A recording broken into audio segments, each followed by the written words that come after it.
Viral istri hamil besar pergoki suami bersama wanita lain dalam kosan, istri terkulai lemas. Ya Allah, hari Jumat ini, la ilaha illa anta subhanaka.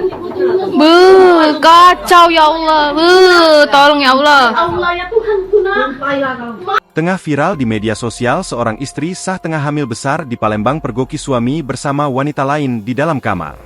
Kejadian ini viral di media sosial diunggah salah satu akun Instagram For Your Info. Update 2, Sabtu, 8 November 2025, yang memperlihatkan detik-detik istri sah pergoki suami diduga selingkuh bersama wanita lain. Dalam video tersebut tampak istri sah berbaju kuning tengah hamil besar teriak histeris melabrak suami dan wanita yang dijuluki pelakor. Dalam momen itu, istri sah dan suaminya tampak adu cekcok, bahkan sang suami terdengar sempat memberontak setelah dipergoki bersama wanita lain. Istri sahnya tampak mengamuk mengejar hingga menarik baju wanita yang diduga selingkuhan suaminya. Bahkan suaminya tersebut terlihat melindungi wanita yang diduga selingkuhannya. Istri sah pun menyebutkan akan menuntut keduanya.